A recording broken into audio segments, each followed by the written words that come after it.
Hello friends, e learning gang की इस video में आपका स्वागत है। इस वीडियो में देखेंगे कि किस तरीके से पुरानी कंपनी का पैसा नए कंपनी में ट्रांसफर कर सकते हैं। बहुत ही जरूरी है। काफी लोग मैसेज करते हैं कि पुरानी कंपनी का पैसा कैसे निकालें। तो डायरेक्टली आप विड्रॉ नहीं कर सकते हो, लेकिन ट्रांसफर कर सकते हो। अब ट्रांसफर करने का जो प्रोसेस है बहुत ही आसान बन गया है। 2025 में रूल चेंज किए गए हैं और जो सबसे बड़ा चेंज हुआ है कि आप अपने एक पीएफ अकाउंट का पैसा दूसरे पीएफ अकाउंट में बिना किसी की मदद के ट्रांसफर कर सकते हो, खुद से कर सकते हो। अब कंपनी के अटेस्टेशन की जरूरत नहीं है और वही पूरा प्रोसेस इस वीडियो में आपको दिखाई देगा। उसके अलावा कुछ और जो रूल रेगुलेशन है उनको भी हम इस वीडियो में डिस्कस कर लेंगे। दोस्तों, पीएफ और पेंशन से रिलेटेड बहुत सारे इंपॉर्टेंट वीडियोस हमने बनाए हुए हैं। प्लेलिस्ट का लिंक आपको नीचे डिस्क्रिप्शन में मिल जाएगा, चेकआउट कर लीजिएगा। सबसे पहले आपको epfindia.gov.in की वेबसाइट पर इस तरीके से आ जाना है। इसी पेज पर आपको ऑनलाइन क्लेम्स का ऑप्शन दिखाई देता है, इस पर क्लिक कर दीजिए। क्लिक करते एक नया पेज ओपन हो जाता है। यहाँ पर आपको यूएन नंबर, पासवर्ड और कैप्चा कोड का इस्तेमाल करना है और साइन इन पर क्लिक करके लॉगिन कर लेना है।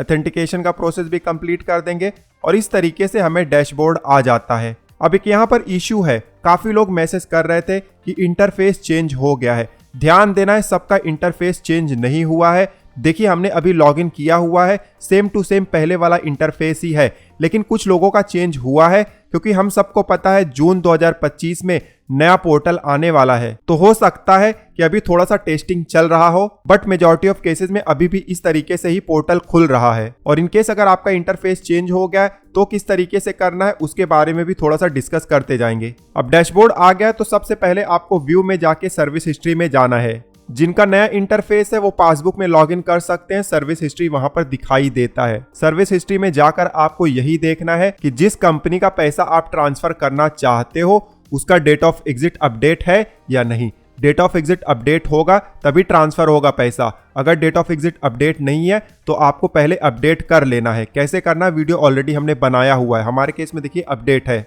जब ये चेक कर लो तो उसके बाद आपको मैनेज में जाना है। यहाँ पर केवाईसी का ऑप्शन दिखाई देगा, इस पर क्लिक कर लो। नया इंटरफेस है तो भी चिंता की कोई बात नहीं है। पासबुक में आपको केवाईसी का डिटेल भी दिखाई दे जाता है, वहां पर आप चेक कर लीजिएगा कि आपका बैंक अकाउंट लिंक है या नहीं। बैंक अकाउंट लिंक होना चाहिए, अदरवाइज आप पैसा ट्रांसफर नहीं कर सकते हो। ठीक है, हमारे केस में एग्जिट डेट भी है और बैंक केवाईसी भी है।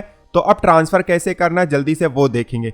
होम पेज पर अगर आप हो तो आपको जाना है ऑनलाइन सर्विसेज में। यहाँ पर one member one EPF account का ऑप्शन दिखाई दे रहा है, क्लिक कर दो। अब इस तरीके से पेज आ जाता है। बहुत सारे यहाँ पर डिटेल दिए गए हैं। सबसे ऊपर इंस्ट्रक्शन है, ये ओपन नहीं है तो प्लस के साइन पर क्लिक करोगे, यहाँ पर इंस्ट्रक्शन आपको दिखाई दे जाएगा, इसको पढ़ लीजिएगा।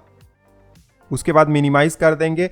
अब नीचे हमें अपना पर्सनल डिटेल दिखाई दे जाता है, इसको आप चेकआउट कर लेना है। यहाँ से एडिट तो नहीं कर सकते हो, कुछ रॉन्ग होगा तो आपको प्रोफाइल में जाकर चेंज करना होगा। ठीक है, हमारे केस में सब कुछ सही है, इसको भी मिनिमाइज कर देते हैं। अब यहाँ पर नीचे हमें कंपनी का डिटेल दिखाई देता है। कौन सा कंपनी, जो करंट कंपनी है जिसमें हम जॉब कर रहे हैं वो कंपनी होगा, या तो अगर आप जॉब नहीं कर रहे हो तो जो आपका लास्ट कंपनी है वो यहाँ पर दिखाई देगा। ध्यान देना है, ये ऑटोमेटिकली आ जाता है, आप सिलेक्ट नहीं कर सकते हो। ठीक है, और ये वही कंपनी है जिसमें पैसा आएगा। ठीक है, अब थोड़ा सा और नीचे आ जाते हैं। अब नीचे आएंगे तो यहाँ पर मेंबर आईडी इंटर करने का बॉक्स दिखाई देता है। जिस कंपनी का पैसा ट्रांसफर करना है उसका मेंबर आईडी आप इंटर कर दो। और अगर आपके पास मल्टीपल यूएन नंबर है तो जिस यूएन का पैसा ट्रांसफर करना है वो इंटर कर दो। ठीक है, मेंबर आईडी हमने यहाँ पर इंटर कर दिया। एक चीज का ध्यान देना है, मेंबर आईडी आप इंटर कर रहे हो तो जो भी लेटर होगा वो कैपिटल में होगा। स्मॉल लेटर में इंटर करोगे तो आपको एरर दिखाई देगा। हमने मेंबर आईडी इंटर कर दिया हुआ है। अब बगल में गेट डिटेल्स का बटन है, उस पर क्लिक कर देंगे। क्लिक करते ही एक रो नीचे ऐड हो जाता है। जो मेंबर आईडी ऊपर आपने इंटर किया हुआ था उसका डिटेल यहाँ रो में दिखाई दे जाता है। आप क्रॉस वेरीफाई एक बार कर लेना और अगर ये सही है तब आपको इसको सेलेक्ट कर लेना है। उसके बाद नीचे आ जाना है। अब यहाँ पर आपको अपना डिटेल ऑथेंटिकेट करना है आधार ओटीपी के जरिए। कंसेंट के लिए यहाँ पर चेक बॉक्स है, क्लिक कर दो और नीचे गेट ओटीपी का बटन है, इस पर क्लिक कर दो। क्लिक करते ही पॉपअप आ जाएगा कि ओटीपी आपके आधार रजिस्टर्ड मोबाइल नंबर पर सेंड हो गया है। ओके पर क्लिक कर देंगे। उस ओटीपी को आप यहाँ बॉक्स में इंटर कर दो और उसके बाद सबमिट का बटन है, इस पर क्लिक कर दो। और अब आप देख सकते हो कि आपका क्लेम सक्सेसफुली सबमिट हो गया है। ऊपर स्टेटस चेक करने का लिंक है। उसके अलावा नीचे आएंगे तो यहाँ पर भी क्लेम स्टेटस चेक करने का रो आपको दिखाई दे जाता है। सारा डिटेल यहाँ पर दिया गया है। यहाँ पर इंपॉर्टेंट एक चीज देखिए कि अब अटेस्टेशन की जरूरत नहीं है। पहले कंपनी का अटेस्टेशन लगता था, अब नहीं लगेगा।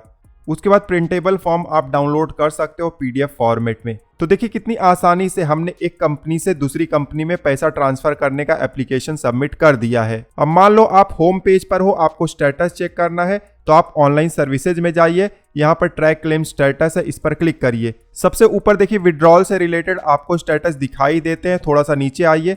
अब यहाँ पर ट्रांसफर क्लेम स्टेटस आपको दिखाई दे जाता है। देखिए पहले भी इस पर्सन ने एप्लीकेशन किया हुआ था, लेकिन वो अटेस्टेशन एम्प्लॉयर के पास गया, कंपनी के पास गया और वो अप्रूव नहीं कर रहा था और बाद में चलकर वो ऑटोमेटिकली डिलीट हो गया। लेकिन अब ऐसा कुछ भी नहीं है। अब जो हमने एप्लीकेशन किया हुआ है कंपनी के पास नहीं जाएगा, हमने अप्रूव कर दिया हुआ है, अब ये सीधा फील्ड ऑफिसर के पास जाएगा। अब फील्ड ऑफिसर कुछ ही दिन में इसको अप्रूव कर देगा तो पैसा हमारा ट्रांसफर हो जाएगा। तो दोस्तों इस वीडियो में हमने देखा कि हम किस तरीके से एक कंपनी का पैसा दूसरी कंपनी में ट्रांसफर कर सकते हैं। अब बहुत ही आसान प्रोसेस हो गया है और कंपनी की भी जरूरत नहीं है। आई होप कि आपको ये वीडियो अच्छा लगा होगा। इस वीडियो में बस इतना ही, मिलते हैं आपसे अगले वीडियो में, तब तक आप हंसते रहो, मुस्कुराते रहो। धन्यवाद।